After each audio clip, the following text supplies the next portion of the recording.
प्रणाम दोस्तों।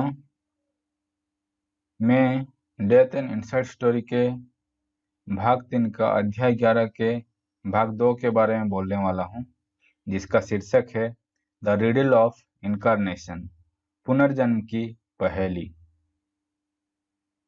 हजार चांद के बाद का जीवन, लाइफ बियॉन्ड 1000 मून्स। लोग जो 84 साल से ऊपर जीते हैं या 1008 पूर्णिमा से गुजर चुके हैं, उनकी मृत्यु दूसरे लोगों की मृत्यु से अलग होगी। हो सकता है कि ऐसे लोग मूर्खता से जीवन जिए हों या कभी आकाश की तरफ नहीं देखे जब वो जीवित थे। फिर भी ऐसे लोग पुनः जन्म नहीं लेंगे। जब सद्गुरु अमेरिका में किसी के घर गए थे तो वहां एक बहुत वयस्क आदमी निकला जिसके हाथ में छोटा पिस्तौल था। उसको देख सद्गुरु पूछे कि तुम पिस्तौल के साथ बाहर क्यों निकलते हो? क्या तुम्हारे बहुत दुश्मन हैं? वो व्यक्ति बोला, नहीं, मेरे सारे दुश्मन ढेर हो गए हैं। ये भी ऐसी बात है, अगर आप ज्यादा दिन जीवित रहते हैं तो आप अपने दुश्मनों को भी मात दे सकते हैं।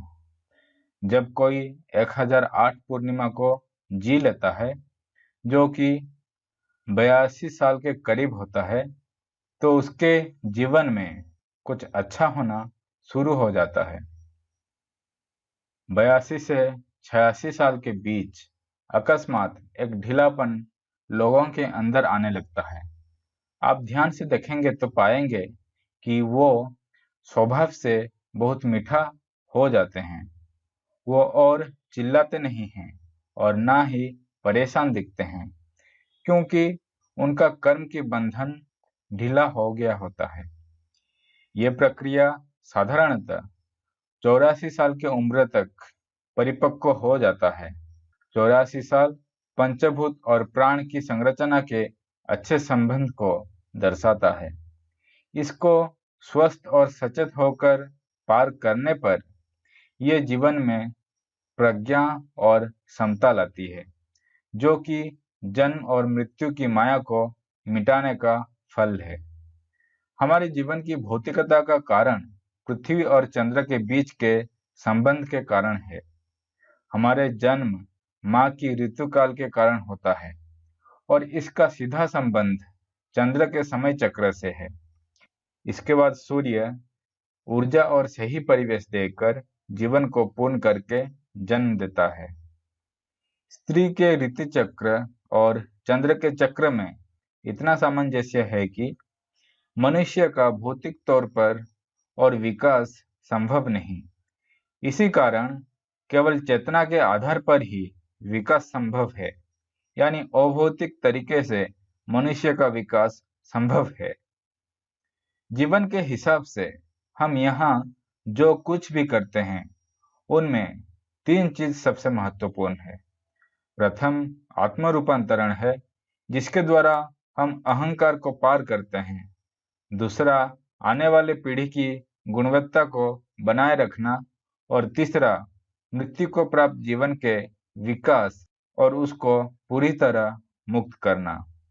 इन तीनों महत्वपूर्ण पहल को पूर्ण करने में चंद्र का महत्वपूर्ण भूमिका है। अगर हम पूर्णिमा और अमावस को सही तरह से इस्तेमाल करना जान लें तो हमको जीवन के बहाव के खिलाफ तैरना नहीं पड़ेगा। हमारे जीवन चक्र में चंद्र का चक्र का प्रभाव हमारे शारीरिक और मानसिक स्तर पर और विशेषकर गर्भधारण पर बहुत ज्यादा है। स्वामी स्त्री जो सचेत हैं, वो गर्भधारण पूर्णिमा के 12 से 16 दिन पूर्व करना चाहेंगे, ताकि वो जीवन जो गर्भ में प्रवेश करेगा उसका प्रवेश आने वाले पूर्णिमा को हो सके। इसके अलावा भी गर्भधारण के बहुत सारे कारक हैं। अगर कोई जीवन का कल्याण में उत्सुक हो और इसे पवित्र कर्म मानता हो तो सद्गुरु गर्भधारण के समय के बारे में पूर्ण विवरण दे सकते हैं। चंद्र का चक्र मनुष्य के मृत्यु पर भी काफी प्रभाव डालता है। जब एक शरीर 1008 पूर्णिमा को जी लेता है तो ऊर्जा शरीर एक तरह से अस्थिर हो जाता है। यह अस्थिरता होना अच्छा है। ऊर्जा शरीर का परत पतली हो जाती है क्योंकि यह एक पूर्ण चक्र से होकर गुजरा है। इस कारण जब उस जीवन का मृत्यु होती है तो उसका पुनर्जन्म लेना नहीं पड़ता है क्योंकि उसमें जरूरत के हिसाब से कर्म की आग नहीं होती और वो रुके रह जाते हैं। अब उनको मुक्त करना सहज है। अगर ये जीवन शरीर धारण करता है तो भी इसकी जीवन का बुलबुला बड़ा होगा और बुलबुला की परत पतली होगी, या वो बिना जन्म लेकर ही कुछ समय के बाद मुक्त हो सकते हैं। अगर लोग 84 साल जी लें तो ये संभव है कि वो महासमाधि में जा सकते हैं, पर यह जरूरी नहीं है। कई बार लोग 1008 को पार करने की फायदा नहीं ले पाते क्योंकि उनमें कर्म के आधार पर सचेतनता नहीं रह जाती या कर्म की झोले तक उनकी पहुंच नहीं होती। अगर कर्म से आपका संबंध टूट जाता है तो आप भूत की तरह हो जाएंगे या जिंदा मुर्दा की तरह, क्योंकि कर्म ही आपको एक प्रकार की इंसान बनाता है। आपका प्रारब्ध कर्म यानी इस जीवन के लिए तय किया गया कर्म तो खत्म हो गया, पर आप संचित कर्म को खोलना नहीं चाहते तो आप जीवित नहीं रह पाएंगे। अगर आप संचित कर्म को खोल लेते हैं और बारी बारी से खत्म करते जाते हैं तो आप 200 साल भी जिए तो भी कोई परेशानी नहीं। और जब आप सब कर्म को जी लेंगे तो आप मुक्ति को प्राप्त होंगे। पर अगर आप कर्म के बिना शरीर को बनाए रखते हैं तो आप जीते जी भूत जैसे हो जाएंगे। इसी कारण अमरत्व या लंबी उम्र की अप्राकृतिक रूप से खोजना आपके लिए भयावह परिस्थिति पैदा कर सकता है। जन्म हमेशा एक शुरुआत, बर्थ ऑलवेज ए बिगिनिंग। अगर आत्मज्ञानी पुनर्जन्म लेते हैं, क्या वो आत्मज्ञानी बनकर जन्म लेते हैं? क्या आत्मज्ञान अगले जन्म तक भी खींची चली जाती है? लोग सदगुरु से ये भी पूछते हैं, अगर आपके 2 पूर्व जन्म में आप आत्मज्ञानी थे तो इस जन्म चामुंडी पर्वत पर आत्मा अनुभव के लिए 25 साल आपको क्यों लग गए? ज्यादातर लोगों का हम ये देख चुके हैं कि उनके आत्म अनुभव और शरीर छोड़ने का समय एक ही होता है, जब तक कि उनके पास शरीर की प्रक्रियाओं का समझ ना हो। जब उनकी जीवन शक्ति एक तीव्रता तक पहुंचती है, वह अपने शरीर छोड़ देते हैं। शरीर के ऊपर सिद्धि के अलावा उनके लिए ऐसा कुछ कर्म बचा हुआ रहना चाहिए जिसको करना बाकी हो, ताकि वो आत्म अनुभव के समय शरीर ना छोड़े। इसको आप ऐसे समझिए कि कोई साधारण कैदी को अगर आप जेल से मुक्त कर दिए, वो वापस जेल में कभी आना नहीं चाहेगा। पर ऐसा कैदी जो जेल से मुक्त होकर जेल में ऑफिसर बनना चाहता हो, क्योंकि उसका कोई लक्ष्य है या वो थोड़ा पागल है, तो वो उसी जेल में रहकर ही काम करना चाहेगा। ऐसे ही अगर आपका कोई लक्ष्य बचा हो तो आप आत्म अनुभव के बाद भी शरीर बनाए रख सकते हैं। अब प्रश्न यह है कि क्या वो आदमी जो आत्मज्ञान पा चुका था पुनर्जन्म में आत्मज्ञानी होकर जन्म लेगा? ये ऐसा है जैसे एक आम की पौधे में आम देने की सारी खूबी होती है, जब तक वो बड़ा ना हो जाए और उसके डालियां सख्त ना हो जाए उसमें आम नहीं लगते, क्योंकि नहीं तो वो पौधा मर जाएगा। प्रकृति इसीलिए उस पर समय की कुछ प्रबंध लगाती है ताकि सही समय पर फल हो और आम की पेड़ भी जीवित रहे। इसी तरह एक आत्मा अनुभवी पुरुष में भी कुछ तत्व होते हैं जो छुपी हुई होती है और जिसको उससे लिया नहीं जा सकता। पर ऐसे लोग भी सभी की तरह अज्ञानी होकर पैदा होते हैं और वो गुण जो उसमें छुपे हुए हैं वो उनकी परिप्रकाश के लिए एक सही समय और स्थान का इंतजार करते हैं। प्रकृति की यही प्रक्रिया है। इसको पता है कब फूल होने से सबसे ज्यादा फल पेड़ में लगेंगे। सदगुरु कहते हैं कि भारत में ऐसे बहुत सारे बाल योगी हैं जो 6 या 7 साल की उम्र में आत्मज्ञानी हो जाते हैं। इनमें से बहुत सारे 25 या 30 की उम्र को पार तक नहीं करते। उनके अंदर जीवन की तीव्रता को शरीर सह नहीं पाता और पीछे छूट जाता है। इसीलिए अगर प्रकृति आपको जरूरत के हिसाब से आपके मन, शरीर और भावनाओं को परिपक्व होने के लिए समय देती है और उसके बाद आपको आत्म अनुभव होता है, तो वैसा शरीर, मन और भावनाएं जीवन की उस तीव्रता को सहन कर पाएगी और आपको शरीर छोड़ना नहीं पड़ेगा। सदगुरु कहते हैं कि उनके साथ भी यही हुआ। पिछले 2 जन्म में वो आत्म अनुभव करने के बाद भी इस जन्म में उनको 25 साल के बाद आत्म अनुभव का झटका लगा, क्योंकि यह समय ध्यानलिंग की जीवन प्रतिष्ठा के लिए सही समय था। उनके पिछले 25 सालों में जो भी हुआ वह सब ध्यानलिंग प्रतिष्ठा के लिए उचित व्यवस्था था। उनका यह शरीर इसके प्रतिष्ठा के लिए तैयार थी, जो कि बचपन के शरीर में संभव नहीं था। यह सदगुरु को मानसिक, भावनात्मक और आध्यात्मिक तरीके से पूरी तरह तैयार कर दिया था ताकि ध्यानलिंग की प्रतिष्ठा हो सके। उदाहरण के तौर पर 12 साल की उम्र में सदगुरु जंगलों में घूमते थे, पहाड़ों में रहते थे और प्रकृति में ही समय बिताते थे। पर यह उनको अच्छे हठ योग गुरु से मुलाकात करवा दी। ये मल्लादिहाली स्वामी थे जो सदगुरु को हठ योग के लिए 11 साल की उम्र में प्रेरित किए थे और 12 साल के बाद सदगुरु के साथ बड़ा कुछ हुआ। अतः जीवन के साथ कब आत्मा अनुभव होगा, ये प्रकृति की प्रक्रिया है। हमारी बुद्धि को प्रकृति की प्रक्रिया के विरुद्ध कभी नहीं जाना चाहिए, क्योंकि प्रकृति के सामने हम उसके छोटे से कण मात्र हैं। प्राकृतिक रूप से आपके साथ जो भी होता है सही ही होता है। ऐसा हो सकता है कि आपके छोटे लक्ष्य प्रकृति के लक्ष्य के साथ मेल ना खाता हो और आप इसके साथ ही संघर्ष करते हैं। प्रकृति आपके लिए जो तय करती है वो विचार या भावनाओं से नहीं, बल्कि आपके प्रवृत्ति के हिसाब से तय करती है। विचार के द्वारा गलती हो सकती है, पर प्रवृत्तियों के द्वारा कोई गलती नहीं होती, क्योंकि आज जो आप विचार करते हैं कि सही है, कल आप उल्टा विचार करके उसको गलत पा सकते हैं।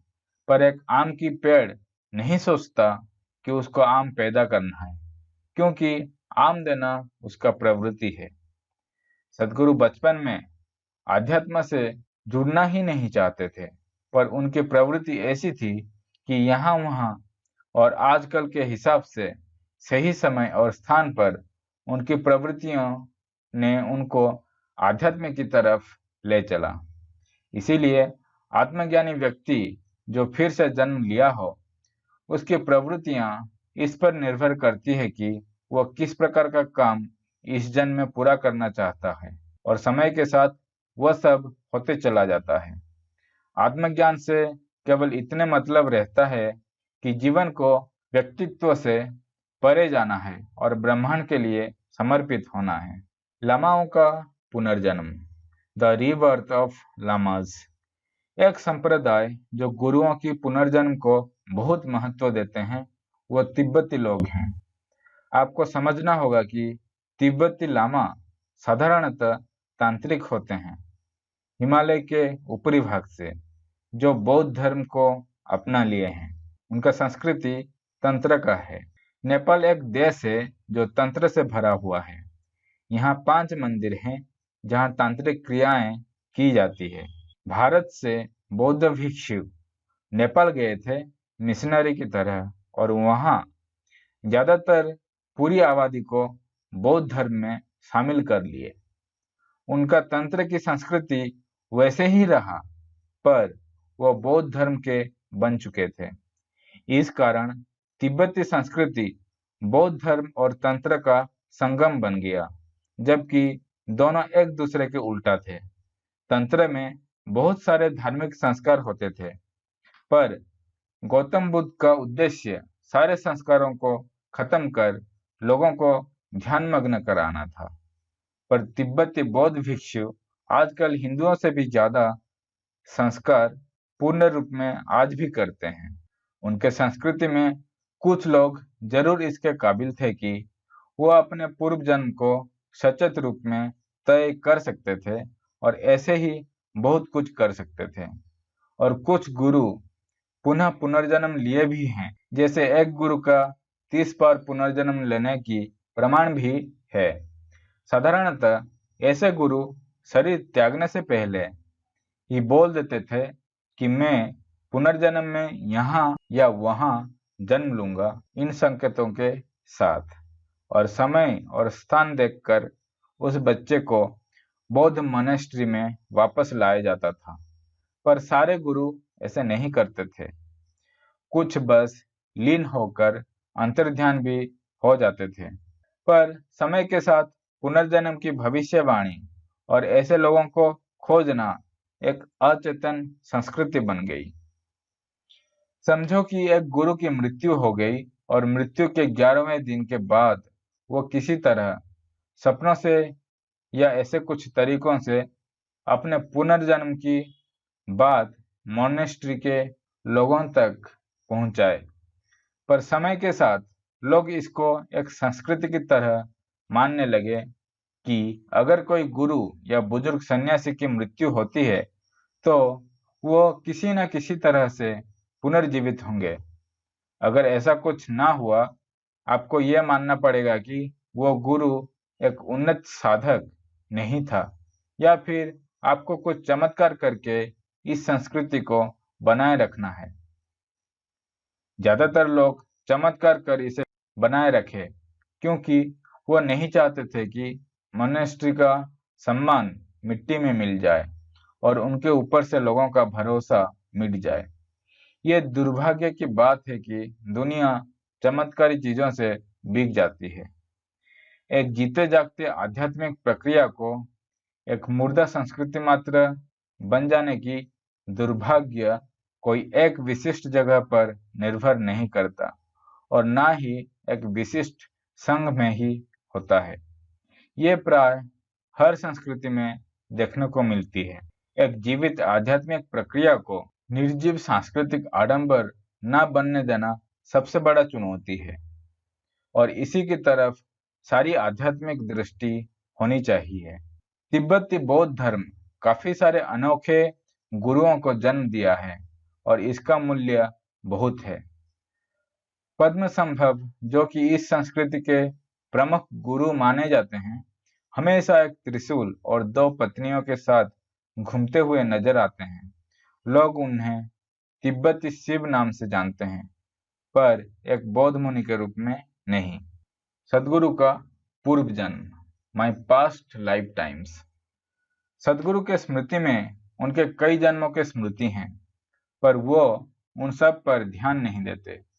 उदाहरण स्वरूप, उनका एक जीवन जाम्बिया प्रदेश से जुड़ा हुआ है, पर वो उसको ध्यान नहीं देते। वो बस उस जीवन को ध्यान देते हैं जो उनकी आध्यात्मिक जीवन में कोई महत्वपूर्ण बदलाव लाया है। आज सदगुरु के जीवन में उनके चारों ओर काफी कुछ है जो उनकी पूर्व जन्म की विरासत है, पर वो सिर्फ उसको ध्यान देते हैं जो आध्यात्मिक तौर पर महत्वपूर्ण है, बाकी नहीं। जो उनके पूर्व जन्म के माता पिता थे, बच्चे थे, बहन भाई या ऐसे कोई रिश्तेदार थे, उनको सदगुरु आराम से पीछा कर सकते हैं, पर वो ऐसा नहीं करेंगे। सदगुरु उनको कभी ध्यान नहीं दिए हैं। सिर्फ उनको जो चेतना के आधार पर उनसे जुड़े थे उनको ही सद्गुरु संवारते हैं। जो उनसे खून और शरीर से जुड़े थे उनको वो पृथ्वी के भरोसे छोड़ दिए हैं, क्योंकि वो लोग सिर्फ पृथ्वी से जुड़े हुए लोग हैं, सद्गुरु से नहीं। इन तरीकों से सद्गुरु केवल उनके 4 पिछले जन्म की स्मृति को महत्वपूर्ण मानते हैं, जो उनको आध्यात्मिक तौर से परिपक्व किया। आगे हम बिलवा, शिव योगी और सद्गुरु श्री ब्रह्मा के रूप में उनके पूर्व जन्म की संक्षिप्त व्याख्या देखेंगे। बिलवा 16वीं सदी के कुछ समय पहले आज के छत्तीसगढ़ राज्य के रायगढ़ शहर के पास एक गांव में एक किशोर रहता था। उसका नाम बिलवा था। वह एक आदिवासी था जो बहुत निरंकुश और तीव्र जीवन जीता था। भारत में एक प्रथा है जिसमें कुछ लोगों को बुदुबुदु कहा जाता है। ये लोग भोर अंधेरे में उठकर गांव के रास्तों पर घूमते हैं और आपको ढोलक की आवाज के साथ जगा देते थे। अगर उनको अंतर्ज्ञान मूलक कुछ आभास हुआ, वो लोगों को उसके बारे में बोल देते थे, जैसे इस घर में 2 हफ्तों के बीच किसी का मृत्यु होगा या कोई बीमार पड़ेगा इत्यादि। साधारणतः लोग इनके बातों को ध्यान देते थे, क्योंकि ये बात अक्सर सच साबित होते थे। अगर उनको कुछ ऐसा आभास न हुआ, वह शिव का गुणगान कर कोई मंदिर के पास बैठते थे, जहां उनको कुछ भोजन लोग सेवा के रूप में देते थे। ये प्रथा शैव संस्कृति के अंदर आता है, जिसमें ये संप्रदाय के लोग सांप भी नचाते थे। सांप और शिव में काफी गूढ़ संबंध है। बिलवा ऐसे ही संप्रदाय से था और जो करता था उससे काफी खुश और आनंदित था। ऐसे लोग जीवन को खुलकर पूरी तरह जीते हैं और जीवन जैसे भी है उसके लिए खुश रहते हैं। वे वैसे लोग नहीं थे जो कुछ चीजों को इकट्ठा करके रखते हैं। उनमें धन संपदा के बारे में कोई दिलचस्पी नहीं था। उनके जीवन में शिव ही सबसे महत्वपूर्ण चीज थी। बिलवा सांपों को बहुत प्यार करता था। सांप जहरीले होते हैं और जो जहरीले जीवों को प्रेम करे वो अलग तरह का इंसान होता है। वो ऐसा इंसान था जिसके लिए प्रेम ही सब कुछ था। उसके लिए प्रेम प्रथम और बाकी सब बाद में था, जैसे जीना भी बाद में। वो सामाजिक नियमों से भी बंधे नहीं थे और उनको सब विद्रोही के रूप में देखा करते थे। समाज को जाति के आधार पर बंटा होना को न मानने के कारण उनको पेड़ पर बांधकर एक सांप से कटवाया गया और उनकी मृत्यु हो गई थी। उस समय आप उसे एक आध्यात्मिक जीवन के रूप में नहीं बोल सकते थे, पर वह शिव का एक भक्त मात्र था। पर मरने के कई मिनट पूर्व उन्होंने अपने श्वास को देखना शुरू कर दिया। उस समय पेड़ के साथ बंधे हुए वो और कुछ नहीं कर सकते थे और इस कारण केवल श्वास को देखना जारी रहा। नाक का बीज उनके अंदर गया और श्वास भारी होते चला गया। मृत्यु कुछ ही पल दूर था और उन्होंने श्वास को देखने की क्रिया जारी रखा। यह उस परिस्थिति का एक परिणाम था, न कि एक सचेत इच्छा से किया गया क्रिया। नाक के द्वारा विष युक्त होकर वह सर नीचे करके मरने तक वैसे रहे। फिर भी वह मृत्यु के इन चंद पलों में सचेत रहने में कामयाब रहे। यह साधना नहीं था, परंतु एक तरह की कृपा थी। इन कुछ पलों की श्वास को देखने में एक आध्यात्मिक प्रक्रिया शुरू हो गई, जो इस जीवन के भविष्य को कई तरीकों से बदल दिया। शिव योगी बिलवा के बाद 2 पुनर्जन्म में वो एक तीव्र खोजी हो गए जीवन के परम सत्य जानने को। शिव ही उनके रास्ता थे। दोनों ही जन्मों में उनको शिव योगी के रूप में बुलाया गया। साधना के प्रथम जीवन में वो 37 साल की उम्र में मर गए। उनको कोई रोग नहीं था, पर भूख और साधना की तीव्रता के कारण उनका शरीर छूट गया। वो आत्म साक्षात्कार के बिना मरे, पर सम्मान के साथ मरे। वो रोते विलखते नहीं गए, अपितु साधना करते हुए गए। दूसरे जन्म में वो 55 साल तक जिए और कड़ी साधना से गुजरे, पर फिर भी परम सत्य तक नहीं पहुंचे। परंतु उनको असीम कृपा इस जन्म में हासिल हुआ। सदगुरु ज्यादातर अपने गुरु के बारे में बात नहीं करते, पर उनके गुरु पालनी स्वामी थे, जो तमिलनाडु के पालनी शहर के पास समाधि प्राप्त किए थे। पालनी जगह पर समाधि पाने के कारण उनका नाम ऐसा पड़ा था, पर उनके नाम किसी को नहीं पता था। वो उस अवस्था में 2.5 साल रहे। उसके बाद वो पूरे देश घूमकर लोगों को आत्म साक्षात्कार करवाए। वो शिव योगी के दूसरे जीवन में आए और उन पर कृपा बरसाए। जब शिव योगी उनको देखे, उनको पता चल गया कि पालनी स्वामी ही उनके गुरु हैं, क्योंकि उन्होंने चेतना की ऊंची शिखर को छू चुके थे। पर शिव योगी के लिए शिव ही उनके गुरु थे और वो उन्हीं से दीक्षा लेना चाहते थे, इसलिए उनमें कुछ हिचकिचाहट था। इसी कारण पालनी स्वामी शिव का रूप लेकर अपनी छड़ी से शिव योगी के अग्नि चक्र पर छुए और इससे शिव योगी को आत्म साक्षात्कार हुआ। वो शिव योगी को हाथ से छुए भी नहीं। उनके गुरु के स्पर्श बस कई घंटों तक रहा। इसके बाद उनका कोई मुलाकात नहीं हुआ, पर वो हमेशा एक संबंध से बंधे हुए थे और बाद में पालनी स्वामी वेलियनगिरी पर्वत पर महासमाधि ले लिए। किसी कारणवश पालनी स्वामी ने शिव योगी को ध्यानलिंग के प्रतिष्ठा के लायक समझे और उनकी इच्छा उसको समर्पित कर चले गए। ना ही बातें और ना ही शब्द से, पर वह निशब्द होकर ही ध्यानलिंग बनाने की तकनीक शिव योगी को दे दिए। इस कारण शिव योगी ध्यानलिंग बनाने का काम शुरू कर दिए, पर वह इस जीवन में उसको पूरा नहीं कर पाए, जो कि उनके गुरु का इच्छा था। इस समय उनके पास जरूरत के हिसाब से संसाधन उपलब्ध नहीं था और उनको इसके लिए लोगों का समर्थन भी नहीं था। अतः बाकी के जीवन उन्होंने अपने आंखें बंद किए हुए ही बिताए। सदगुरु श्री ब्रह्मा ध्यानलिंग बनाने की काम को खत्म करने के लिए शिव योगी सदगुरु श्री ब्रह्मा के रूप में वापस आए। वह तमिलनाडु में ही इसके लिए तैयारी शुरू कर दी। वह राज्य के अलग अलग जगह पे घूमे और बहुत सारे छोटे संस्थाओं को स्थापित किए, पर उनका ध्यान हमेशा कोयम्बटूर में ध्यानलिंग बनाने के ऊपर था। यहाँ उनको काफी सारे विरोध का सामना करना पड़ा, क्योंकि ध्यानलिंग एक संपूर्ण लिंग था और इसकी प्राण प्रतिष्ठा के लिए समाज के हर वर्ग से स्त्री और पुरुष दोनों का सहायता चाहिए था और लोग इसके विरुद्ध थे। अगर स्त्री और पुरुष एक साथ बैठते हैं तो लोगों को एक ही चीज समझ में आती थी। इस कारण वो वहां से आग बबूला होकर निकल गए, क्योंकि वो उनके गुरु की इच्छा को पूर्ण करने में असमर्थ रहे।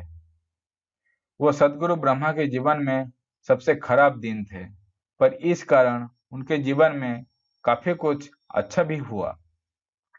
साधना में काफी जीवन बीतने के बाद और गुरु की आशीर्वाद मिलने के कारण उनको लगता था कि उनके अंदर की अग्नि से ही सारा काम स्वतः हो जाएगा, पर वो गुस्सा से जलने लगे जब कुछ साधारण लोगों द्वारा उनसे ये अवसर छीन लिया गया, जिनको वो खुद से कम समझे थे।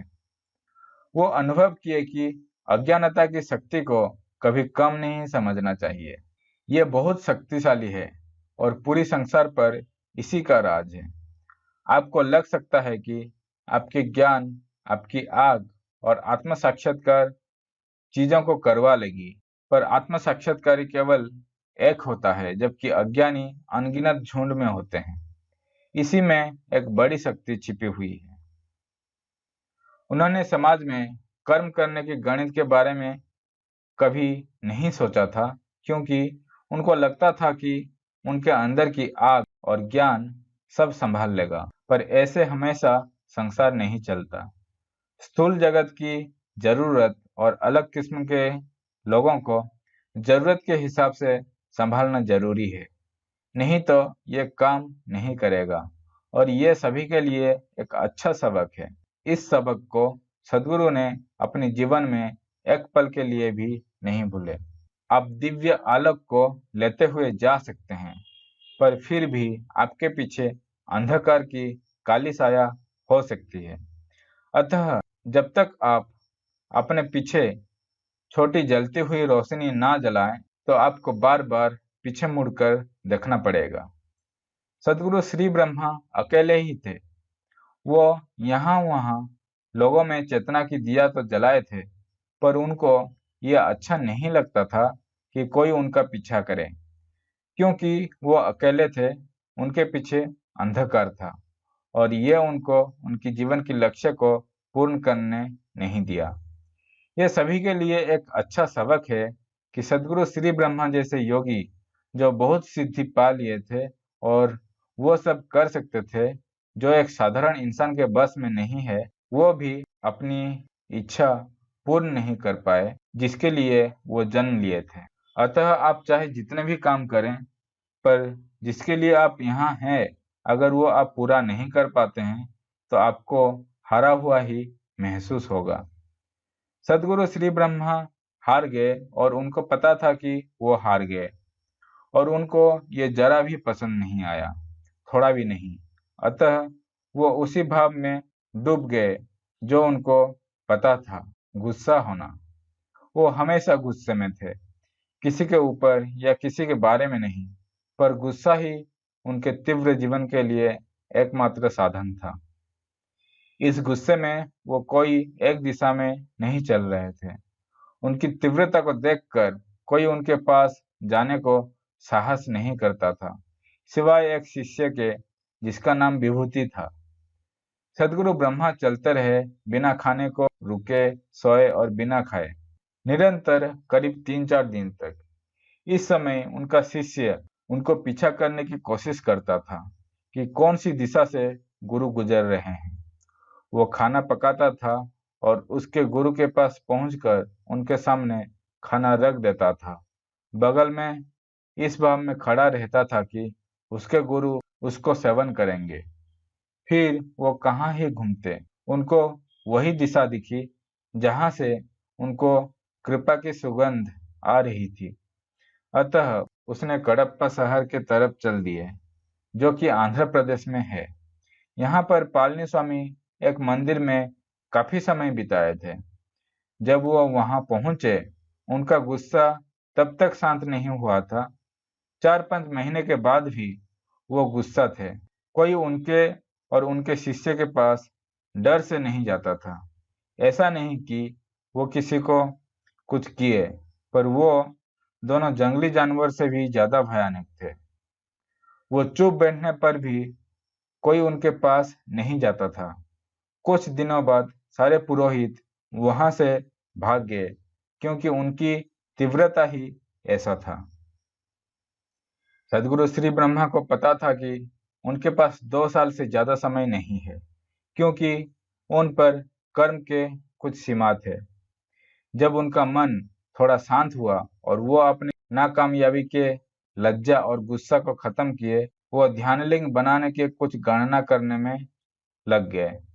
एक भयानक आग से, जिसको कोई चीज से कुछ फर्क नहीं पड़ता था, वो एक शांत और नियंत्रित आग में परिवर्तित हो गए।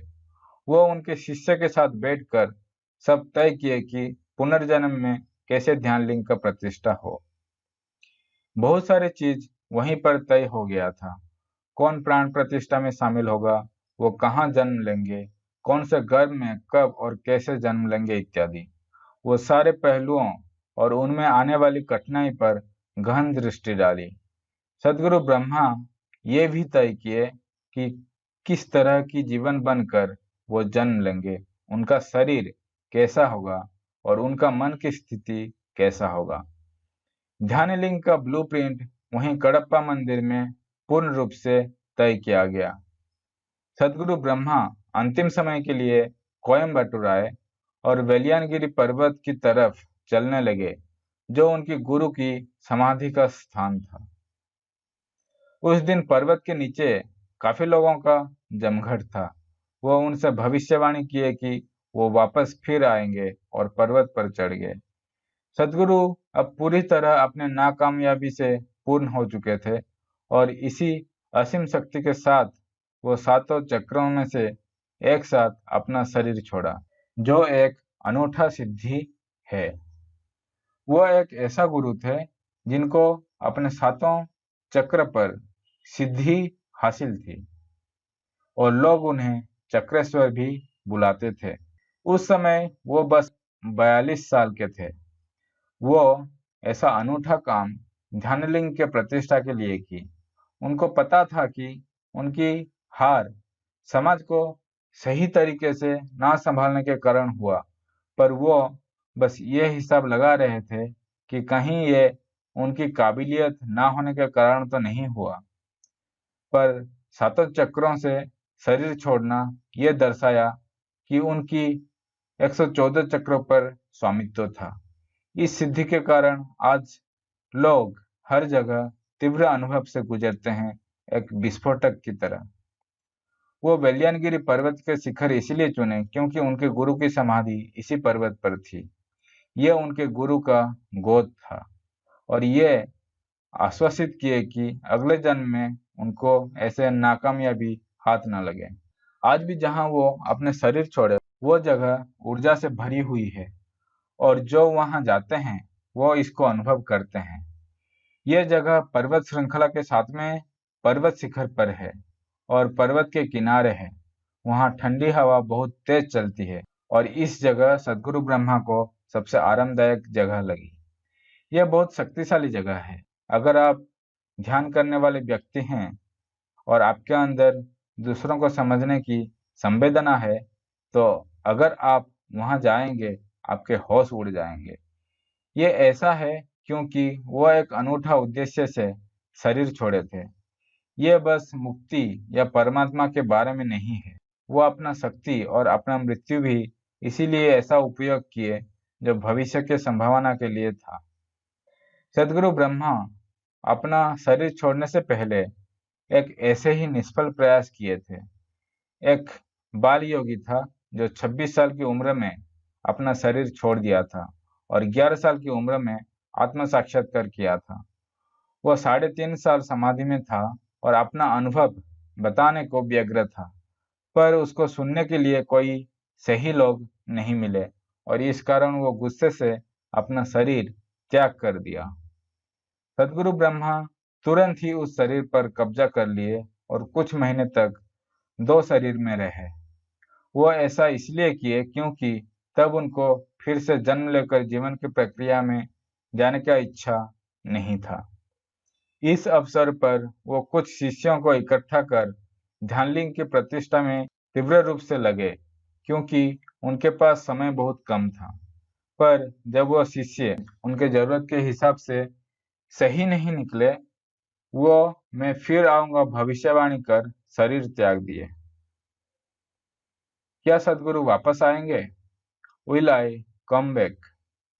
काफी सारे लोग सदगुरु से ये प्रश्न करते हैं कि बहुत बौद्ध गुरु अपने शिष्य के लिए बार बार जन्म लिए हैं और आप खुद अपने गुरु की इच्छा पूर्ण करने के लिए 2 बार जन्म लिए, तो क्या आप वापस आएंगे अगर हम इस बार अंतिम छोर मुक्ति तक ना पहुंचे? तो सदगुरु कहते हैं कि वो वापस नहीं आएंगे क्योंकि उनका अंतिम समय बहुत पहले से खत्म हो गया है। जो लोग थोड़ा ज्यादा सचेत हैं वो जान सकते हैं कि वो वहां है भी नहीं। ऐसा सच में हुआ। एक बार सदगुरु अपने कुछ ईसा के शिष्यों के साथ हिमालय गए। साधारणतः वो तपोवन जाते हैं, पर इस बार वो गोमुख में रुक गए और उनके शिष्य तपोवन चले गए। तपोवन में एक स्त्री थी जिसको बंगाली माँ के नाम से जाना जाता है। वो वहां काफी सालों से रह रहे थे। अतः उस स्त्री ने पूछी, तुम लोग कौन हो और कहाँ से आ रहे हो? वो बोले, हम ईसा के साधक हैं और हम अपने गुरु के साथ यहाँ आए हैं। उस स्त्री ने पूछी, क्या मैं उनका फोटो देख सकती हूँ? और उन्होंने सदगुरु का फोटो उनको दिखाया। वो फोटो देखकर बोली, अच्छा, ये बहुत अच्छा इंसान है, पर वो बहुत पहले चल बसे हैं। साधक बोले, नहीं, वो नहीं गए हैं, वो तो हमारे साथ हैं। वो स्त्री बोली, नहीं, वो जा चुके हैं। अतः वो साधक गौमुख आए और ये सोच रहे थे कि जब तक वो पर्वत के ऊपर गए तब तक सदगुरु शरीर छोड़ दिए हैं। वो जब सदगुरु को देखे तो थोड़ा घबराए और जो हुआ उसके बारे में बोले। सदगुरु सोचे कि वो अपने को अच्छी तरह से कपड़ों से ढके तो हैं ताकि वो जीवित लगे, पर अगर फिर भी किसी को ये पता चल जाता है, इसका मतलब उनका आवरण उतना भी प्रभावशाली नहीं है। सत्यता के अनुसार वो कब के लीन हो चुके हैं और ये उनको काफी आजादी देती है। यह जन्म उनका इसलिए हुआ क्योंकि वो ध्यानलिंग का प्रतिष्ठा करना चाहते थे, अन्यथा यह जन्म भी नहीं हो पाता।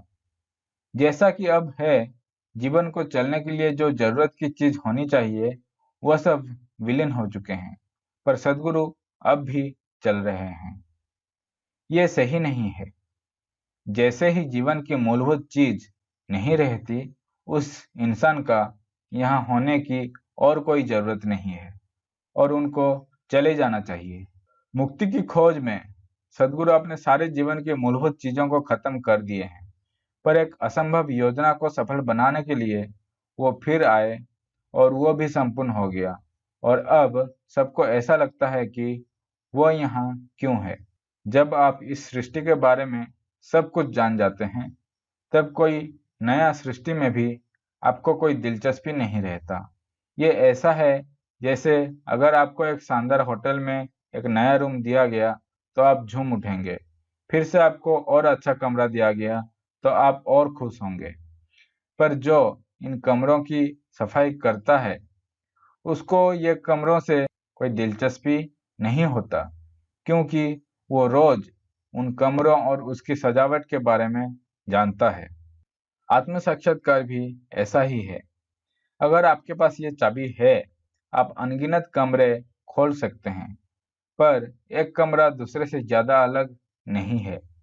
इसी तरह आप नए सृष्टि में भी जाएंगे तो सब नया दिख सकता है, पर मूलभूत चीज वही रहेंगे। अतः आप जब जरूरत के हिसाब से सब देख लेते हैं, आप अपने जीवन को लीन करने में लगा देते हैं। जीवन हमेशा कुछ समय चक्र से बंधा हुआ है। अब भी सदगुरु उनके साधकों की सहायता के बिना ये शरीर बनाए रख नहीं सकते, क्योंकि इस जीवन का समय सीमा खत्म हो चुका है। तकनीकी के तौर पर सदगुरु का वापस आना भी खराब तकनीक को दर्शाता है। सदगुरु इसको संभालने के लिए सही तकनीक बना रहे हैं। और यह और भी खराब बात है ऐसा सोचना कि अगर ये इंसान जीवित ना रहा तो हम क्या करेंगे, एक के बाद दूसरा अच्छा जीवन आएगा। अतः आप इस भाव में मत जाइए कि सदगुरु आप वापस आए, इसकी कोई जरूरत नहीं है। हमारे अगले पीढ़ी जो हम बना रहे हैं वो हमसे ज्यादा काबिल होने चाहिए। जब भी सदगुरु शरीर छोड़ते हैं, उसके 80 साल के बाद सदगुरु का उपस्थिति और जोरदार हो जाएगा। ये सदगुरु की आश्वासन है। ये इसीलिए क्योंकि तब तक जिससे सदगुरु जुड़े हैं वह सब मुक्ति को प्राप्त हो जाएंगे, क्योंकि जो वो शुरू किए हैं उसको खत्म करने की उत्तरदायित्व उनको है। भौतिक उपस्थिति के लिए सदगुरु काफी सारे यंत्र बनाएंगे, पर 80 साल के बाद उनका उपस्थिति आज के उपस्थिति से काफी और मजबूत होगा, क्योंकि तब इस भौतिक शरीर को ढोने की परेशानी नहीं होगा। तो क्या सदगुरु एक अशरीर जीवन बन जाएंगे? जरूर। अगर उनके शरीर दफना दिए गए या जला दिए गए तो आप उन्हें वो बोल सकते हैं, पर शरीर कई परतों में होती है। जो आप पृथ्वी से लिए हैं वो उसे वापस करना ही पड़ेगा। बाकी शरीर एक आंतरिक सॉफ्टवेयर की तरह है जो कम चीजों से अपना काम चला सकती है। अभी यह भौतिकता के तल पर है, पर जब ये चला जाएगा तो ये दूसरे तरीके से होगा और ये काम करने के हिसाब से भौतिकता की तल से काफी सही होगा। तो हम यहाँ हमेशा के लिए क्यों नहीं रुक जाते? क्योंकि ऐसा कुछ नहीं है जो हमेशा के लिए होती है।